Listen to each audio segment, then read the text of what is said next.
Managing Director of SpiceJet, Mr. Ajay Singh. Welcome, Mr. Ajay Singh. Founder and Group CEO of Oyo Hotels, Mr. Ritesh Agarwal. Good afternoon, Ritesh. Ms. Anita Dongre, the international fashion designer, and Mr. Ranveer Brar, he's a celebrity chef. And last but not the least, on our panel today, we have Ms. Ranju Alex. She's the Market Vice President of Marriott Hotels International. We welcome all the panelists.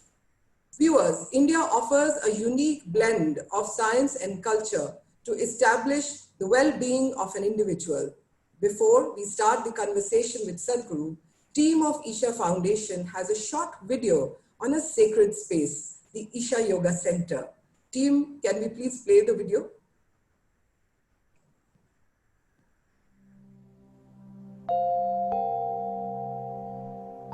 How exactly does one build a sacred space?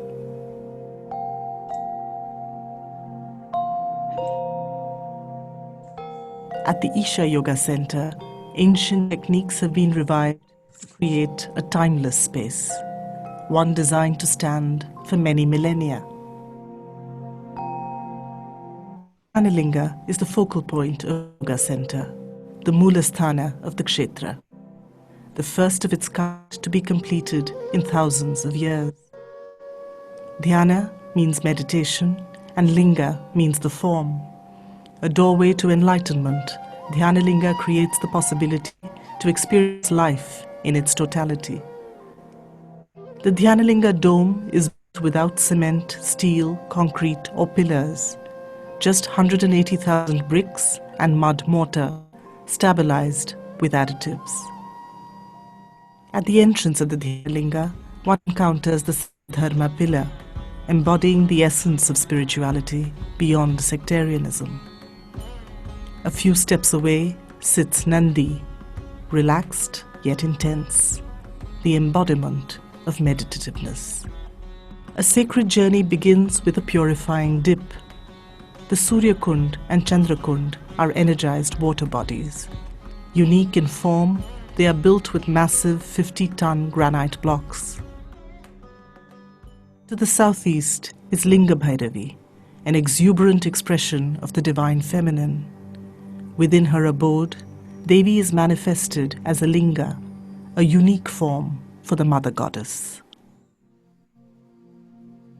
The architecture is just a play of geometry. Right now, all the buildings here, it is not standing because of the strength of its material.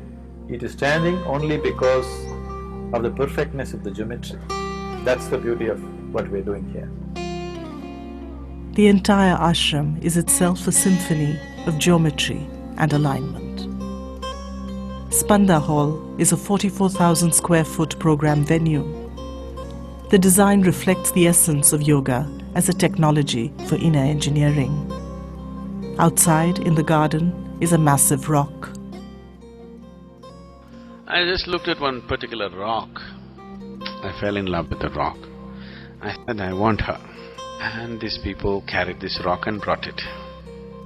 120 tons over 150 kilometers.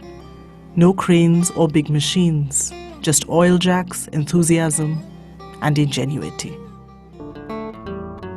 The center also houses the Isha Home School, a scene of conscious chaos in design and activity. It creates a vibrant ambience for learning.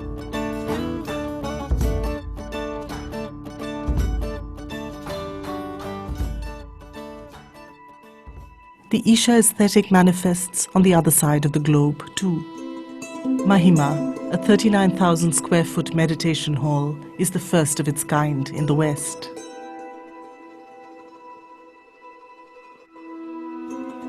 Adi Yogi Temple is a tribute to Adi Yogi, the first yogi and guru, a being whose contribution to raising human consciousness is unparalleled.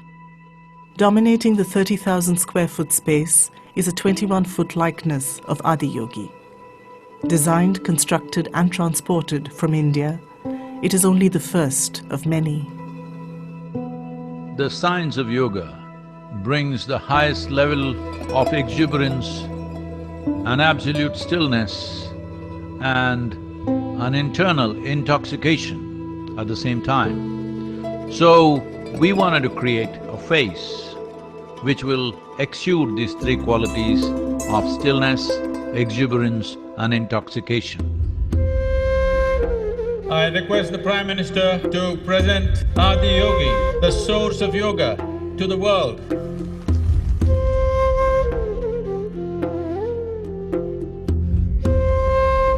112 feet, because Adi Yogi offered 112 ways through which a human being can attain to one's highest possibility. As an acknowledgement and above all as a tool to transmit these possibilities to the world, an iconic presence is needed to bring this science to humanity. This is a movement from narrow religious divide to a universal responsibility.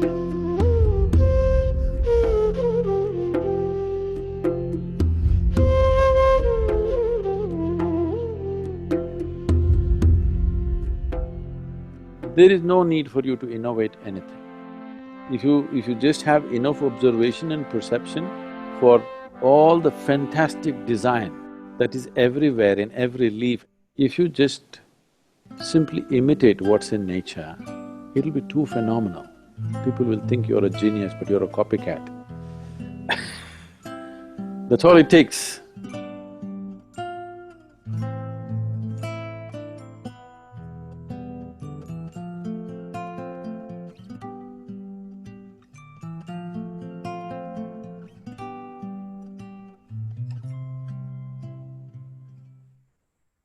Adi Yogi, the source of yoga.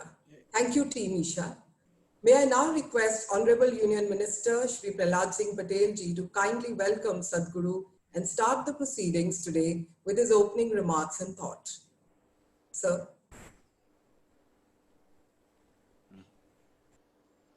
पर्यटन मंत्रालय की तरफ से मंत्री होने के नाते कि हमारा सबका सौभाग्य आज है कि पूज्य सद्गुरु का सानिध्य मिलेगा। मन में हमारे या दुनिया के प्रश्नों को जो जिनके कारण हम परेशान रहते हैं उनको ढूंढने का हमें अवसर मिला है। मैं पूज्य सद्गुरु के चरणों में प्रणाम करता हूँ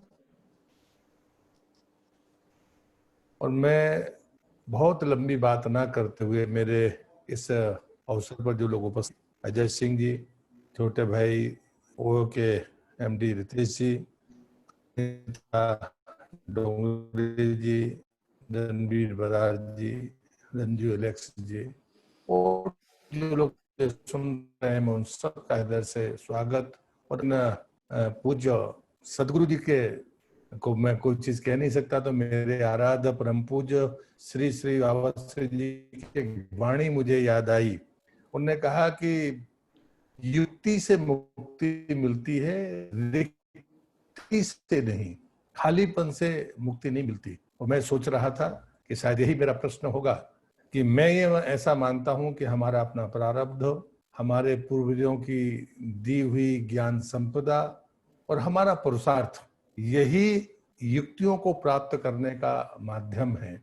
और जब मैं इनको समग्र रूप से देखता हूं तो आज की वर्तमान की दुनिया में चाहे को बीमारियां हों या अवसाद के क्षण जिसमें लोग दवा भी लेते हैं और नशा भी लेते हैं लेकिन अवसाद और तनाव समाप्त नहीं होता, तब मुझे लगा कि जहां असाध साध बन जाए वो सिर्फ योग हो सकता है। ये हमारे मनीषी ऋषि मुनि कहते रहे। हमें योग अपने पूर्वजों से, जिन्हें हम ऋषि और मनीषी और मुनि कहते हैं, उनसे प्राप्त हुआ है। 7 समुंदर पार पूज्य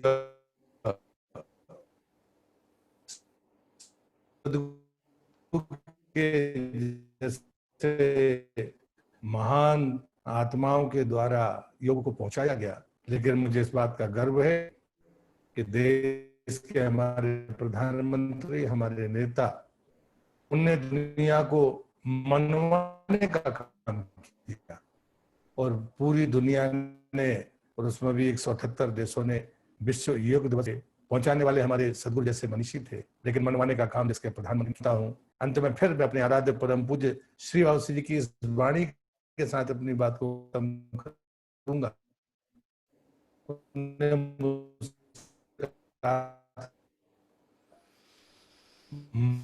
में मंथन करने से जो विचार आते हैं, वो आदमी की जिज्ञासा पैदा, जिज्ञासु हो जाता है। वह जिज्ञासु योगी होता है। वो प्रारब्ध से लेकर वर्तमान में भी जीता है और भविष्य की सकारात्मक ऊर्जा के प्रति भी अपने यात्रा को जारी रखता है। सदगुरु का सानिध्य इसी ऊर्जा का स्रोत है। मैं उनसे यही विनती करूंगा, हम जो सुन रहे हैं, देख रहे हैं, सब में उसी ऊर्जा के चैतन्य करने का सामर्थ्य रखते हैं। तो पत्थरों में प्राण प्रतिष्ठा करने का सामर्थ्य आप में है, और वही शायद हमने इस 7 मिनट के वीडियो में देखा है। मैं आपको नमन करते हुए फिर से आपका सिर्फ योग दिवस को नहीं बनाएगा, हम सबके जीवन की यात्रा में अपनी बात को समाप्त करता हूँ। प्रणाम। Prahlad ji, I'm very sorry, but as it is, my Hindi is bad. On top of it, the audio has not been kind at all to us. So I only understood parts of it. Thank you very much anyway for the great words that you're saying. प्रणाम।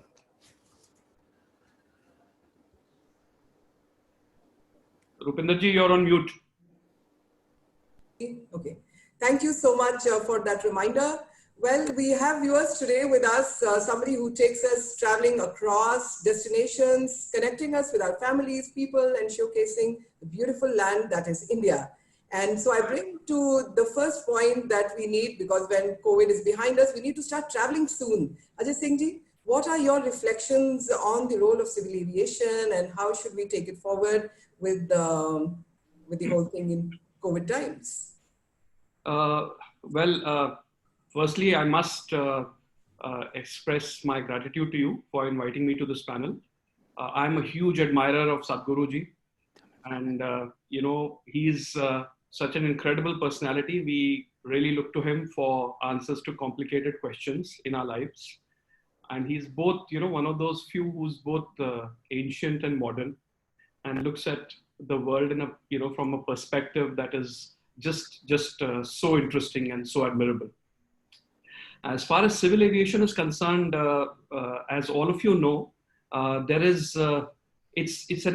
civil aviation is an integral part of tourism. It's an integral part of joining our country together, joining different parts of our country together, and that's what's exciting. You know, to go and join Sikkim to India through air, or to join Andaman, or to join Ladakh and Leh to the mainstream.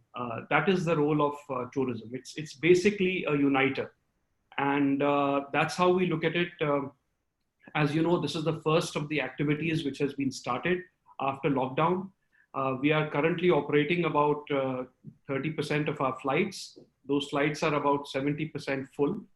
And increasingly, we will start to connect in interesting ways different parts of our country and the world to India. We are now looking at seaplanes to connect places which can't be connected by road. We are looking at helicopter operations.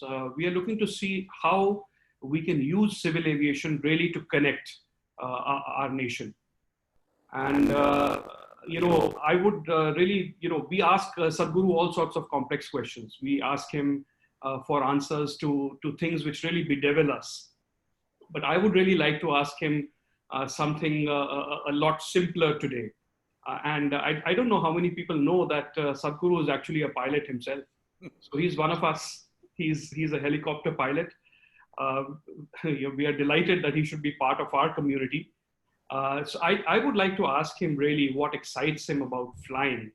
And I also want to ask him, you know, once this lockdown is over and we actually try and dekho apna desh, we actually go and try and see our country.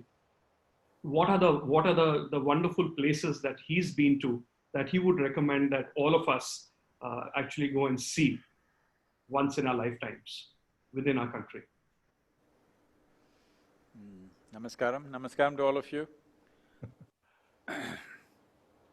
Well, about flying well, the flying madness caught me when I was just 12, 13 years of age, and I looked at a plan at that time in the popular mechanics as to how to build a hang glider and then fly.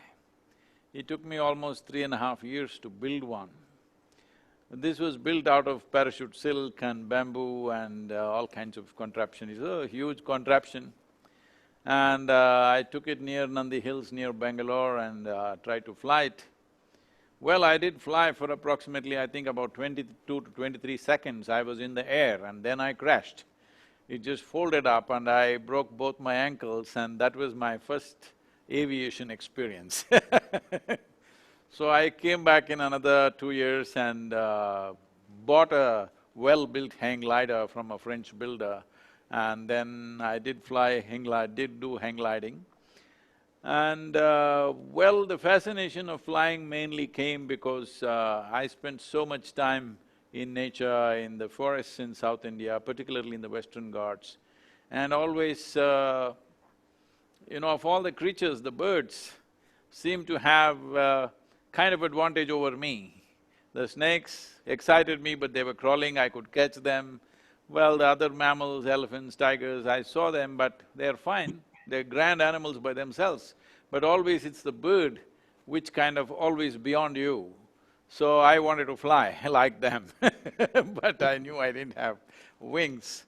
So aviation has been on my mind, but then I became deeply meditative when I was 23, 24 years of age. Then I lost interest in flying because I could simply close my eyes and do whatever I want. I became like that. So once again, wanting to fly by myself, came back much later. So I got my rotary wing helicopter license just about nine years ago, I think. So I'm still have a active license, but I'm not able to fly in India because the laws in India, the aviation laws in India, I'm sorry I speak like this. For me, it seems like it was made before the Wright brothers came because everything possible to see that we don't fly. But I still fly in United States because I have a FAA license. I think because you were talking, Ajay was talking about using helicopter tourism, which I think is very vital for this country. Instead of building high investment airports and things, helicopters will be very vital. And Ritesh is here, if helicopters can land on the hotel, because this is a serious problem. If you land in Bangalore city, for example, for you to get to the hotel takes 2 hours. I would rather drive. If I ride my motorcycle from here, from Coimbatore to Bangalore, I'm there in 4 hours. Here I wait for 1 hour in the airport, fly for 45 minutes and take 2 hours to get to the airport. But if I had a helicopter that flies from here, in 50 minutes I would be in the hotel where I want to be, wherever the conference or event is. Unfortunately, the advantage of what aviation is, especially rotary wing aviation is completely unutilized. Maybe some in remote places like Kedar and Leh, Ladakh, they're using, but high altitude is not necessarily the best place for rotary wing aviation. But Nepal, we are there every year trekking. Nepal is using helicopter aviation as a massive, tourist attraction for trekkers and for various other people. I think India should exploit this because the kind of terrain we have, what fantastic terrain we have, most people are unaware of in the country. A large segment of people, when they would travel to big cities or pilgrim places or something. Most of the travelers in India, even those who travel regularly, have not seen the most incredible spaces in India, like the Northeast India or the Himalayan ranges and the Western Ghats. From Maharashtra down to Kerala, I have trekked this region extensively and ridden on the motorcycles many times. And there is no place like this, I'm telling you. I've traveled all over the world. Western Ghats is one of the most unique and fantastic spaces, completely unexploited tourism-wise. So mining and other industries which are heavily damaging for the region are slowly creeping up out there. If you do it as a tourism place in a controlled manner, particularly if you take away the traffic from the road by bringing helicopters and stuff like that, I think we could do a lot. About where I would like people to go to, well, at one time I just traveled across India without destinations, just from where I was to the borders of the country, this way, that way, Nepal border, Pakistan border, everything I went on my motorcycle. So I know this country in a certain way. Because I was not looking for anything, I was not going to a particular destination, simply I rode, just enjoying the terrain and the people and the culture of the place. So from that experience, I would say Himalayan ranges, definitely every Indian must go. It's an endless labyrinth of roads endlessly going. I think roads have become much wider, easier to drive, but in the past it used to be such an excitement. As I said, the mountain ranges, both Himalayas and Western Ghats, totally different, diametrically different, but absolutely exciting terrain to go to. If people are interested in terrain, wildlife, these are the places to go to. But India as a tourism destination is a significant place for culture tourism. I feel we have not even exploited a tiny segment of what is possible there. If you are interested in spiritual spaces and things like that, temples and stuff, well, Tanjavur temple, the Konark temple, the Kailash in Ajanta region, these are unmatched anywhere in the world. There is no such places anywhere on the planet in terms of engineering and in terms of intricacy. Belur Halebeedu in Karnataka, there aren't places like that anywhere in the world. But unfortunately, we have not marketed. All around, tin shacks have come up in the form of, somebody who's selling vada, bonda, all this kind of stuff. There is no proper accommodations, there is not even a proper educating kind of guide who will make it very interesting for you. There's hardly anybody there. I think if we focus on these things, there are immense possibilities. And rural India, we have just not exploited rural India because every district of Tamil Nadu, Karnataka, Andhra Pradesh, if you go, in every district, the cooking methods are different, farming methods are different in many places, the way they dress, the way they speak, everything is different.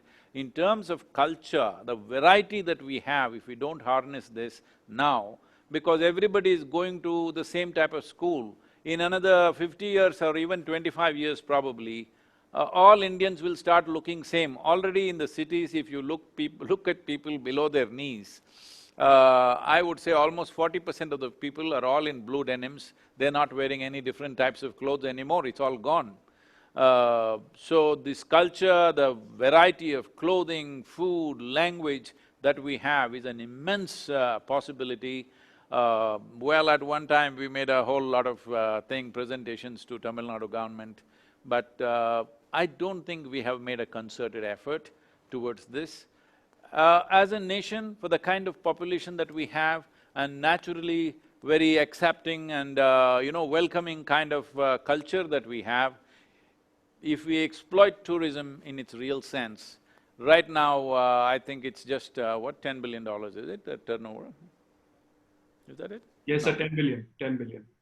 No, I think it's more than that. The 15 whole tourism segment, I'm sorry, it's more than that, 250 billion, I think. 250 billion including aviation sector. Well, I think at least 25 to 40%, 25 to 30% at least, we can make it tourism revenue for this country. For the kind of population we have, we can create services like nobody else. For the kind of cultural artifacts and monuments that we have, endless amount. Most Indians do not know what is in India. In the sense, for example, how many people know there is something called as Kumbhalgarh, where there is the second largest wall in the world is in India. Wall of China, Great Wall of China, everybody knows. Second biggest wall in the world is in India. How many Indian children ever read about it in their history books or in their geography books or whatever? Nothing like that.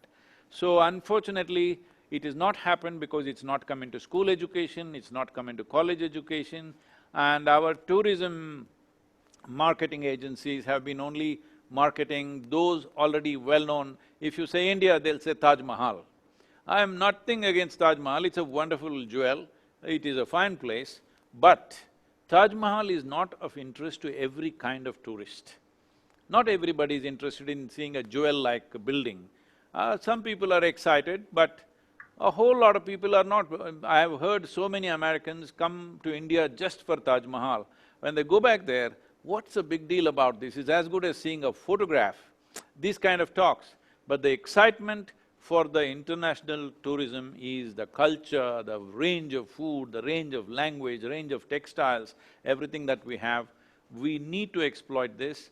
If Ajay is asking me which is a must-go place for Indians, well, if you're looking for spirituality, I would say Isha Yoga Center, why not? If you're looking for wildlife, Nagarhole in Karnataka is the best place to go. If you're looking for mountains, who can compete with Himalayas, of course. So if you're looking for a cultural experience, well, I think Rajasthan is doing a good job of cultural experience. So I think I shouldn't go further than that because I can think of 100 different places, but Thank you, thank you. Thank you, Sadhguru. I think we touched upon through that one question that Ajay Singh ji raised. Of course, the interesting thing that came across was your curiosity as a child, and you were actually flying when you were just 12. I think that's something that should leave a seed of curiosity in all our children. Thank you, Sadhguru, for such an extensive touch that you have given to subjects. And that brings me, therefore, to the second very important aspect of our culture, the culture of hospitality that we have, the warmth that we have as a country. And I would like to bring in Ms. Ranju Alex at that point, that what do you think, Ranju, is that one key element that we can dwell on today is of utmost importance for us to take tourism forward for India? At the onset, Sadhguruji, it's an honor to just share the same screen space with you. I can't believe my luck, and thank you, Rupinder, for this opportunity. Sadhguruji, taking a few cues from what you just said, in our history and in our culture, women have always been perceived and portrayed as the carer, the giver, and an epitome of warmth and welcome in a family. And they have always played that role of being the hostess at home. We also know that women are naturally gifted with grace and a sense of hospitality, which comes across as we are also okay, we are also okay. Sure, definitely, I acknowledge that. I work with a lot of men, and I better be careful about what I say. Over the years, the modern woman has broken a lot of glass ceilings, and they have forged careers in a lot of areas that typically did not invite them earlier. Having said that, in the hospitality sector, we still have sub 12% percentage of women workforce. And we would love to hear your thoughts as to how do you think we could bring them in, both as participants in the industry and also to travel within India. So these incredible women in and being tourists in incredible India. I would love to hear your thoughts on how do you think we could advocate that and create a scenario where it's conducive, one, for their work, and second, for their travel into the country. Definitely, I would agree with you that when it comes to hospitality industry, a woman would be far more conducive than a male person for a variety of reasons. But I think the disadvantage that, the reason why you're saying, I did not know the percentage, you're saying 12%. But when you walk into your hotel in India, most of the time you see more women than men. I don't know how it is 12%, probably across the industry it may be different. So, one reason I would say is, we have this cliched approach that if women have to be in hospitality industry, they must be young, they must be slim, they must be whatever, there are prescriptions that she must be to man's liking, essentially. So if we don't change that image, inevitably, a young woman, I know a whole lot of young women who join these hotels in reception, this, that. By the time they're 25, 30, they get married, and after that, they discontinue because maybe children or whatever. I mean, this is an important duty too, because otherwise you and me wouldn't exist if somebody didn't bear us. So once she does that, again coming back to that, she may not be in the same physical shape, in the same level of hours to work, you know, day and night hours to work, all this may not be possible as a married woman, as a woman with children. For many of them, their family situations may not allow that.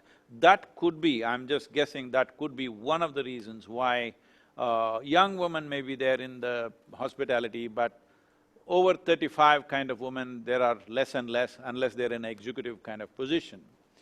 And the image also about how a woman should be, that she has to be pretty, she has to be attractive, this has to go. We must be looking at a person for the services they provide you, not for how they essentially look or, you know, whatever else it is. Of course, whether it's a man or a woman, if you're in hospitality or in any place, you have to make yourself presentable, that's a different matter. But it need not… this presentableness for a woman, the standards are way higher than presentableness for a man. I think if you level that out, maybe the percentages could get a little more even. But anyway, it's bound to be less because generally hospitality work is day and night kind of work.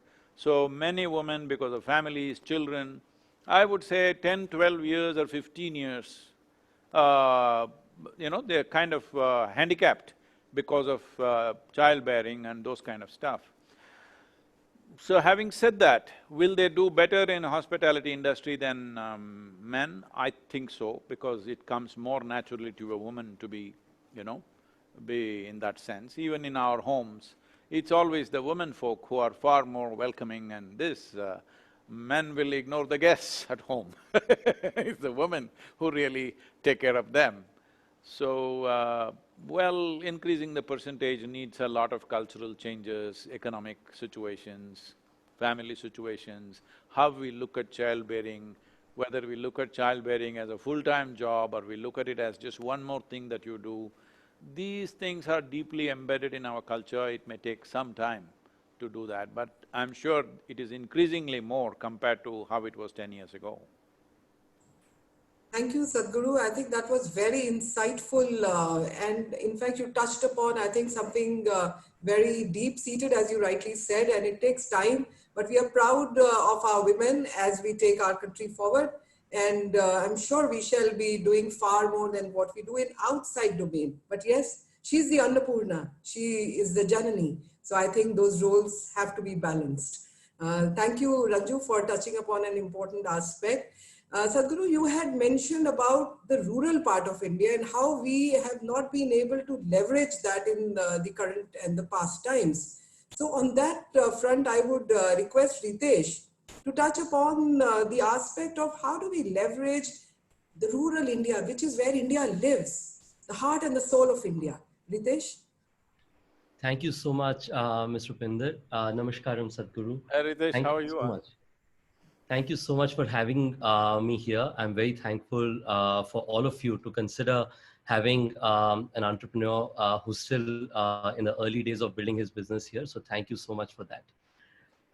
Honorable Minister and you, Sadhguru, have always architected and helped more successful outcomes come out of India. And one of your recent news stories I was reading about a roundtable with CEOs where you said going global is important. I believe as a young child, when I was probably 4 or 5 years old, I had the opportunity to visit now Prayagraj for a Mahakumbh Mela. And at that point of time, I decided for myself that accommodations for the middle income in our country and across the world need to be changed.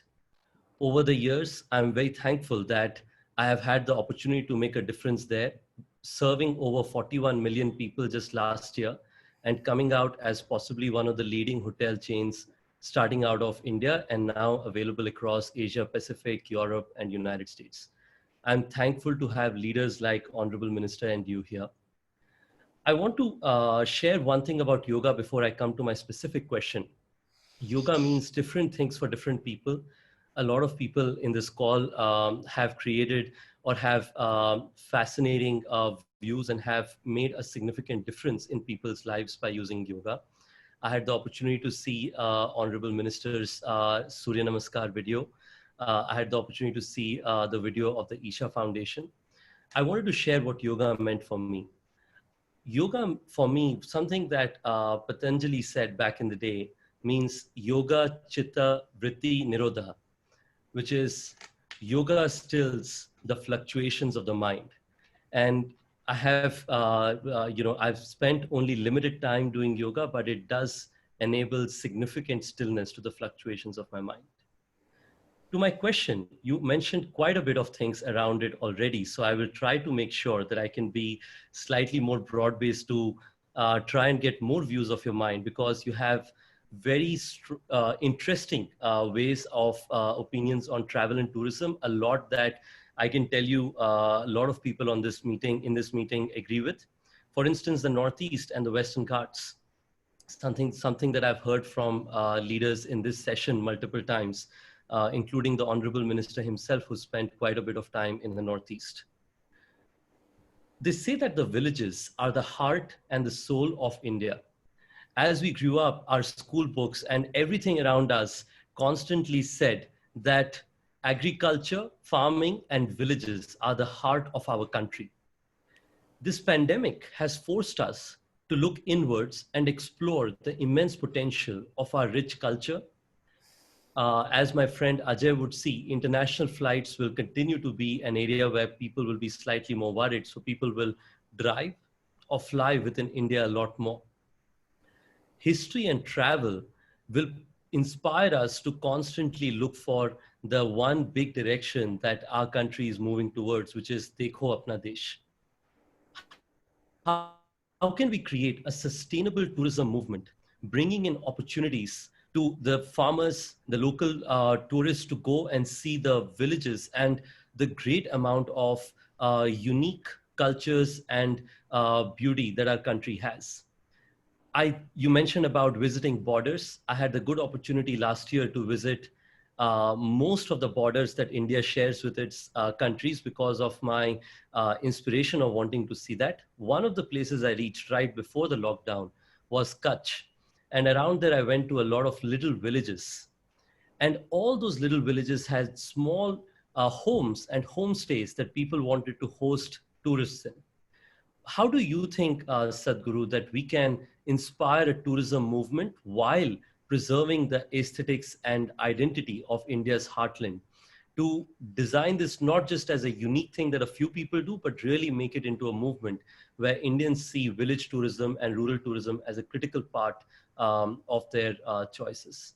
Thank you so much again, Sadhguru. Well, if you're thinking of local travel, that is within the country travel, definitely it's very doable. It's happening in a big way in Coorg, as you should know, that that's an area that's very, very familiar to me. But now I'm surprised all these many homes that even families that I knew in the past, they've all turned their homes into homestay kind of spaces. Home cooking and all this is very, very attractive.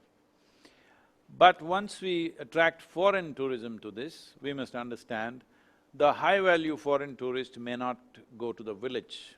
They'll have their own fears about, not just because of the virus, even otherwise, infections, this, that, hygiene, various things. So it is the low-value foreign tourist who goes there. The low-value foreign tourist, there are many complexities around that person, male or female. There are different kinds of problems with them. There is drug addiction problems which is widespread, and they will bring that thing, and they may think that staying in the village is the best thing because they will not be noticed as to what they're doing. And there are a variety of other issues that will come with it, and in the villages it could become a problem. So I would suggest that it is better we develop clusters which can be controlled. If Ritesh, I'm telling you, We've been toying with this idea, but we've been so busy with too many projects, we've not done this. But very easily, let's say we take 100 farmers in this region, Tamil Nadu, where people are far more disciplined and more alert than many parts of the country. I'm not saying this with any prejudice. Generally, they're little more disciplined, their culture is, very discipline-oriented culture rather than flamboyant culture. But still, there is many attractions here. We could create 100 farmers in their farmland, let's say they create 3 or 4, we can help them to build something which is organically built but which is safe, free from reptiles and this kind of stuff. Where if it's marketed properly, 100 into let's say 4 rooms, 400 rooms are there for experiencing Tamil Nadu's agricultural activity. We can say certain seasons, planting season, people can participate in actually planting paddy, they can see harvesting season, how turmeric is harvested. These things could become very interesting for foreign tourists. So we could market a cluster where there is some kind of filter about their behavior, about drug use, alcohol use, all these things can be controlled, because otherwise, if small discrepancies happen in the villages, they'll burn down everything. That's how things happen in the village. Or they may just… suppose somebody beats up a foreign national badly or lynch him down, if suppose he does something that's not acceptable to them, these things will very easily happen. So it's better it is a cluster that we can manage properly initially. When it grows and really everything matures well over a period of time, then maybe we can just do it freely. So like this in every state, wherever there are interesting cultural and food and other aspects, if we make small clusters and manage them well, controlled management we do so that there is a certain amount of commitment from the tourist also that he will be eco-friendly, he will not go into these kind of things that villagers may not appreciate. I think there is a great possibility. Very easily we can create a cluster around here. We've been thinking about it, but our other projects have kept us too busy that we have not done this.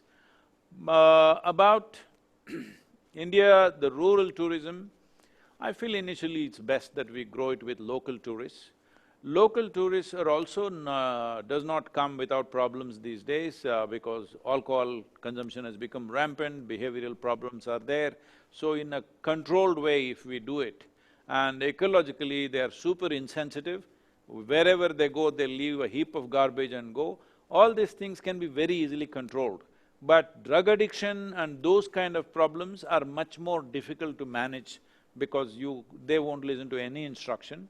They will agree to everything and they'll do something else. I'm saying this from experience of people who are running these kind of institutions. It's a major problem that when you get the low value foreign tourist, there is an enormous amount of problem associated with those people. So, if it is carefully in a controlled manner it's done, there is an immense possibility in that because every district, not every state, every district in the country has some uniqueness of culture, something to offer in terms of food, clothing, textile, variety of possibilities are there. Thank you, Sadhguru. I think that's a very insightful and a very incisive response to your thought, Ritesh. And it also raises the, I would say, the flag for being a responsible tourist viewers. So I think we must take that cue from what Sadhguru ji has mentioned on this. You also, Sadhguru, mentioned about the food of India, and I think that's where it brings me to the culinary delights that India has to offer, and therefore I would like to now invite Ranveer for his thoughts on the foods and the cuisine of India. I am also a very good cook, so he's in competition with me. Sadhguru, yeah, I am, here you are, I'm already… Namaskaram, Sadhguru.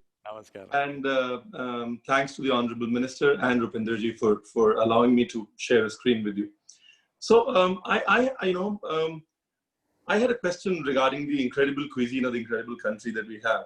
We have a lot of character, history, proven science behind our food. And, this time in the COVID, it sort of brought out the limitations of modern medicine. And everybody is now believing in, food as the best form of preventive medicine. And, every day, I have some business interests outside of India, some restaurants. Every day they're telling me how the world is looking at Indian food to heal, and then sometimes, because this has happened in the past, but what happens is their logic of understanding food and our logic of explaining food is very different. They talk proteins, calories, carbohydrates. The whole science, the way they understand good food and the way we explain good food is very different. Our food is more cause and effect food, and also the way it is passed down to us is not through structured education books. It's passed down to us by grandmothers who've said, have this because I say so. And you had that and it worked, and but that's a slow transformation to sort of make your food popular in a new market, in a new country. For everybody to try it and then believe in it takes a long time. So this mixture of intangible philosophy plus ancient wisdom that we have incorporated in our cuisine, which is effective, which sort of is proven over the years. And, how do we make our food marketable? How do we make our food, how do we take it out there and say, in your philosophy, in our philosophy, there isn't essentially any difference, because this is again an opportunity for us chefs to take Indian food out and make it big. But how do we bridge this disconnect? How do we bridge this disconnect and make an impact?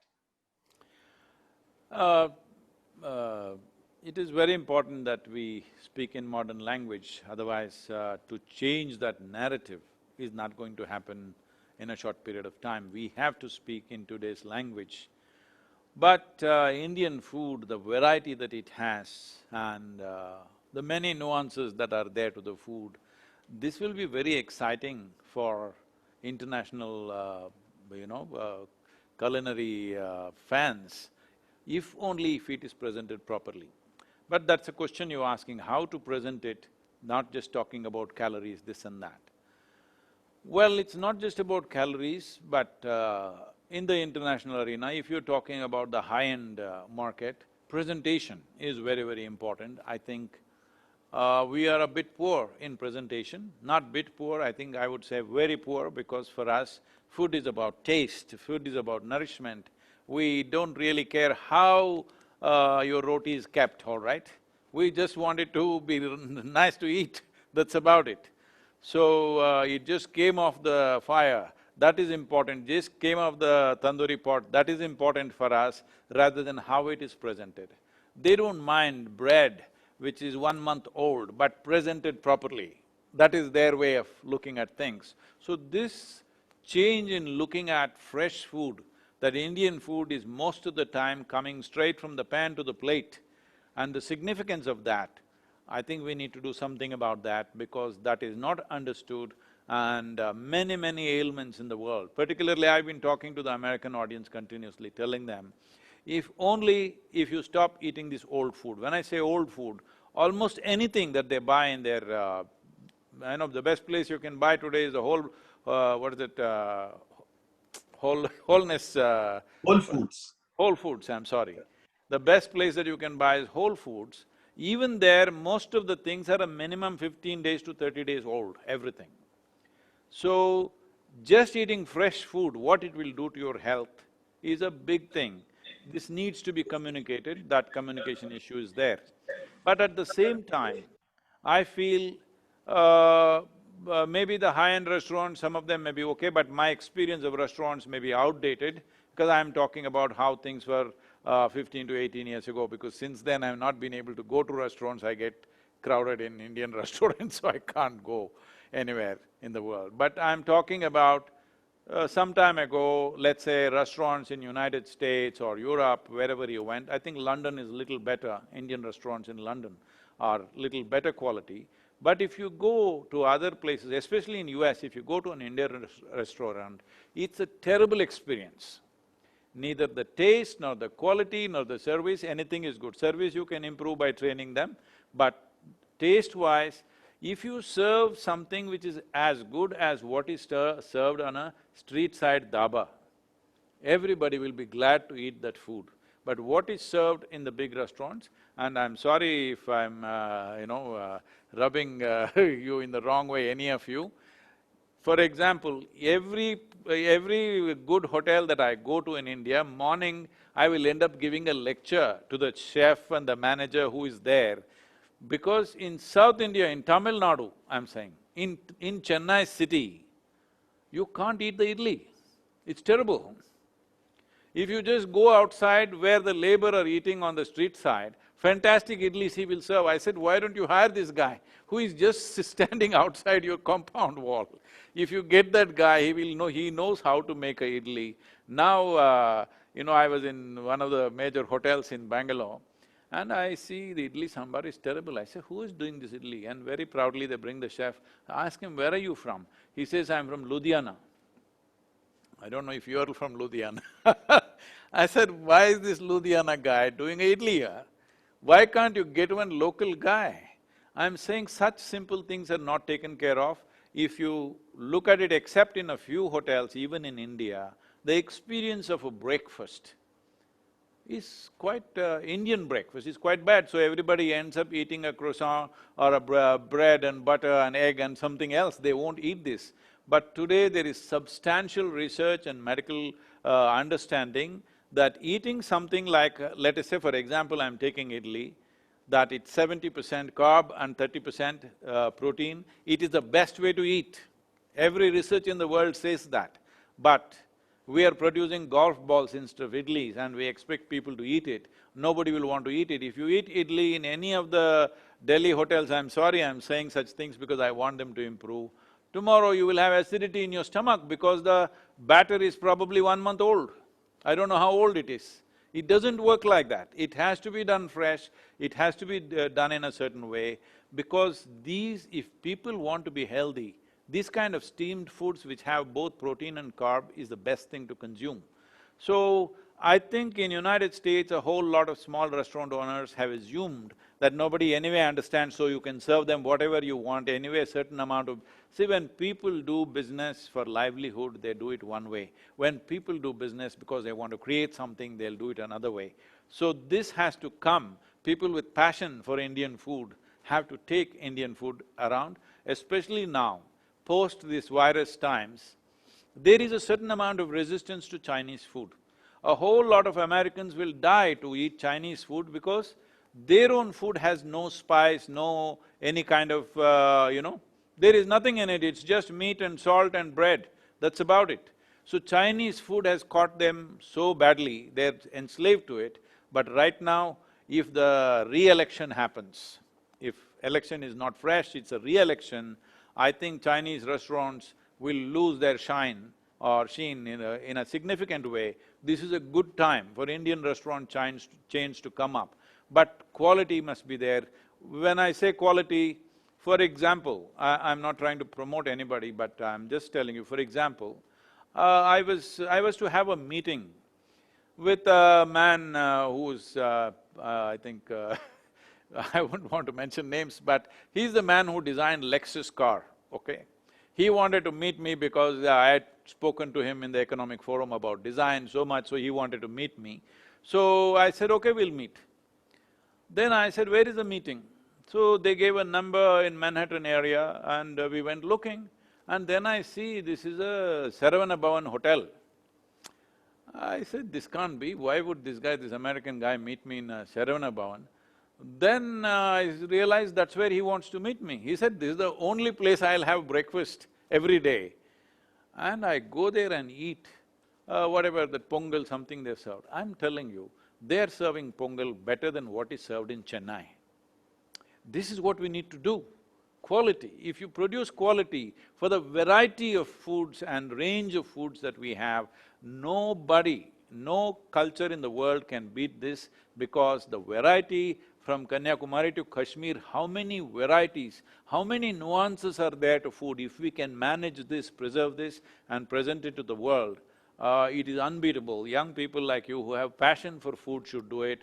Those who do it just for livelihood, they think they can serve anything and get away with it, which has brought an immense it has given a bad name to Indian food because everybody thinks Indian food is lousy, because that's how it is served, unfortunately.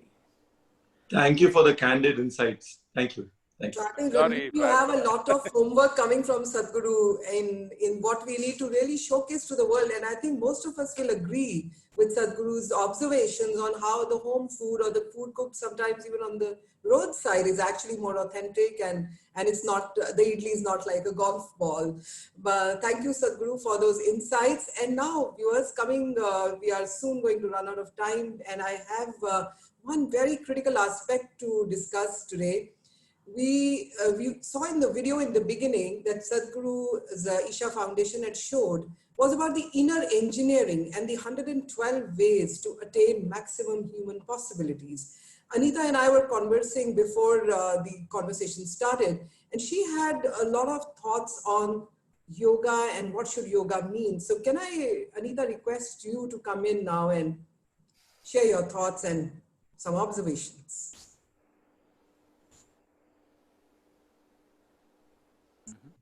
Anita ji, you have to unmute yourself. So, Anita, Sarvana how are Bhavan you is doing? a How are you doing? It's been some very time since I well. saw you. Yes. I said Sarvana Bhavan is a savior. When I opened my store in New York, that was my go-to place. I think Indian food is just amazing. What I wanted to say to you is yoga is very popular. I have a store in New York. I think every second place in New York has a yoga center today. Every block has 3 yoga places. I just feel it's time today to move where the young today are going to yoga more for physical, how it makes them look physically. I feel, and I don't know whether, I mean, that's what I wanted your viewpoint, is that today we need to move towards more about what yoga can do for the mind. And I feel that's what the world today needs. What are your views on the same? Definitely, because right now even WHO and UN agencies are saying post-COVID, the real problem is not going to be physical health but It's the mental. mind. It's a mental health which is going to be the issue. Yes. And well, recently you had a tragedy in Mumbai of a Yes. young artist committing suicide. Well, 800,000 people commit suicide every year in this world, 800,000 people. This means every 40 seconds somebody is committing suicide. Well, for every person who actually commits suicide, the UN statistics say up to 18 to 20 people are attempting suicide, but not successful.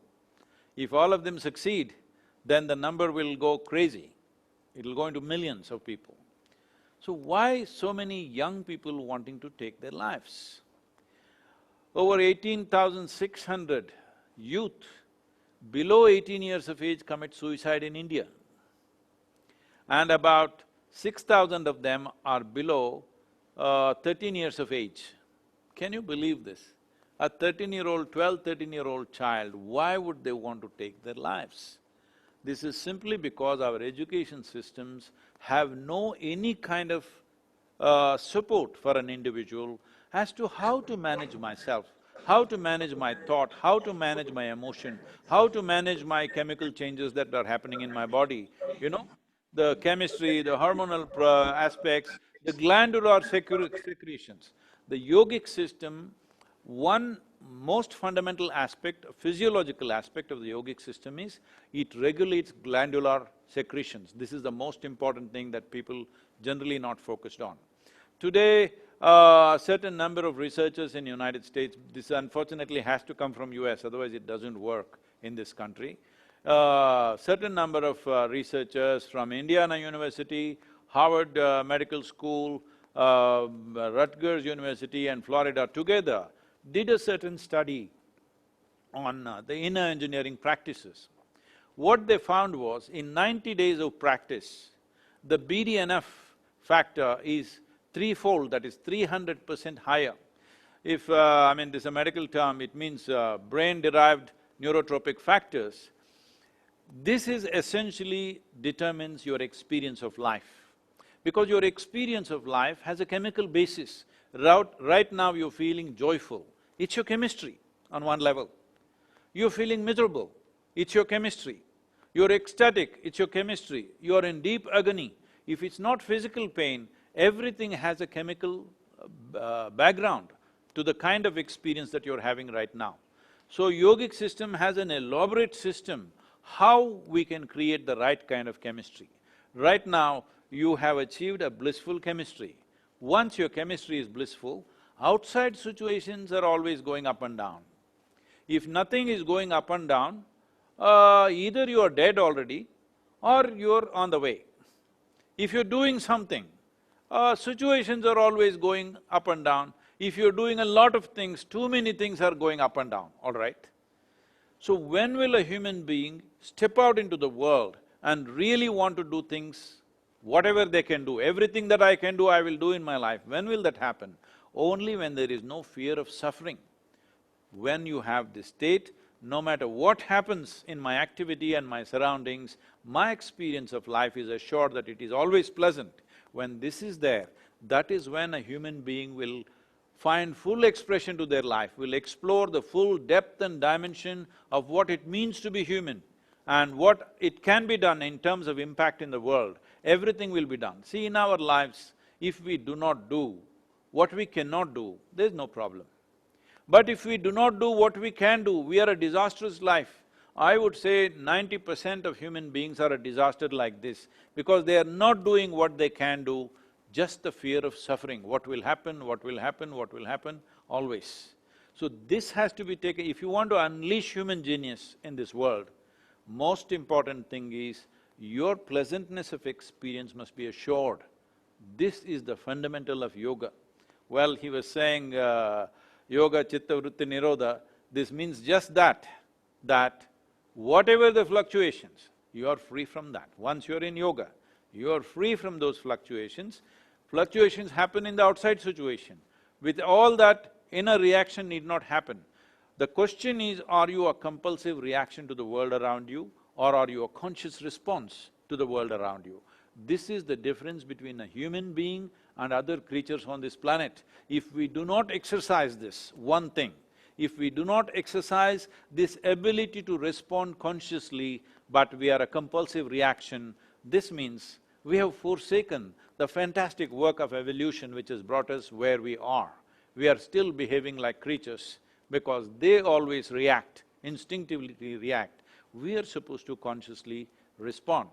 Well, to talk about these things in terms of chemistry, the studies that were made on inner engineering process, because today this virus is a big issue, I'm saying this, 230 genes which are responsible for our immune system to function at its peak. These 230 genes were significantly elevated within 90 days of practice. That means your immune system is at its best, that you don't have to fear what to eat, where to go, what to touch, because your immune system will take care of it. Right now, when it comes to the virus situation, we have not done anything about the virus. We do not know much about it. We do not even have a treatment protocol, forget about a vaccine. The only thing we know is, if your immune system is strong, you will live, otherwise you will not live. This is the fact. So this is most important, yoga can do this. Another dimension of this is, there is something called as endocannabinoids. That means there are cannabis receptors both in your brain and in your body, millions of them. Most human beings are not able to feed them. Because of that, their entire body, on the cellular level itself, there is stress, which can lead to cancerous consequences, which can lead to mental ill health, various possibilities. With yoga, we have found with inner engineering practices, it's been well established by proper research by professors and scientists in various universities in the United States. It's properly established. The endocannabinoid secretion in the body is significantly higher. That means you are always in a very pleasant state of experience. You are blissful by your own nature. Only when you're blissful by your own nature, your innate talents can be explored, your possibilities can be seen, you will want to scale the highest possible peak. You will not see how to restrict your life, you will see how to explore every possibility. This must happen to every human being. Thank you, Sadhguru. I think, Anita, that was quite an extensive answer in a very short time that we have today, viewers. And it reminds us just a day before the International Yoga Day, which is tomorrow, on how to delve into the inner consciousness, and yoga being not just a physical but a mental and a spiritual element, which is what we are so proud to give to the whole world. And that's what the cultural is. And Sadhguru, you have managed to touch so many aspects today of our incredible India that we are most thankful to you for that. I would request upon our minister, sir, to kindly come on web screen, as I call it these days, to share his thoughts before we conclude for the day, Sadhguru. Sir.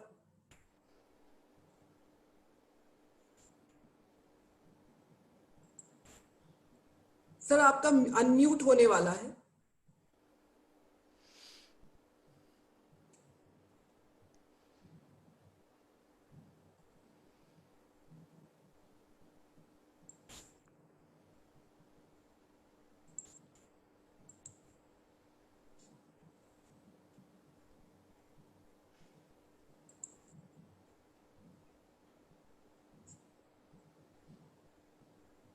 Sir आपकी तरफ से microphone को unmute करवा दीजिए.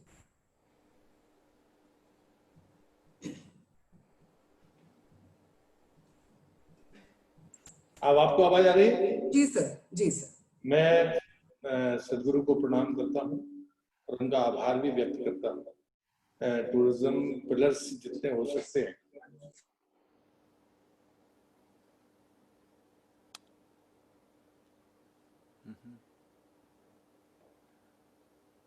इन सब के लिए सारे पैनल्स यहाँ पर मौजूद हैं.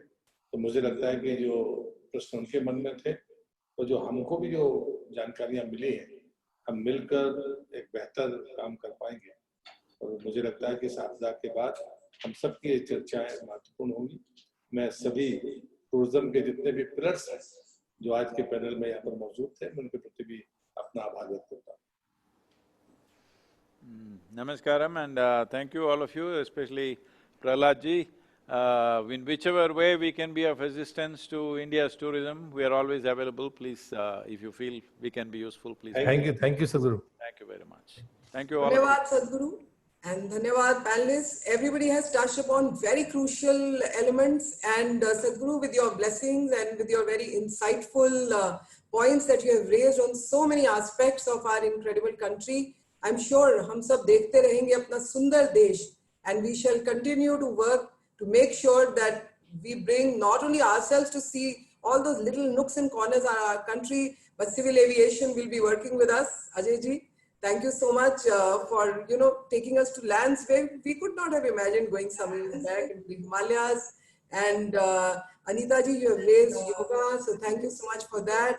Ranju, you raised the question about women. Sadhguru ji, you gave some very, very insightful things on that. And Ranveer, Sadhguru ji is giving you competition in making great food, and we really, really look forward to that. And Ritesh, you took us to so many parts of rural India, and you took us to Ran of Kutch, on which Sadhguru, in every aspect, you have touched critical elements for tourism, and with your blessings, we are sure we shall carry our beautiful, incredible India forward. धन्यवाद सबके.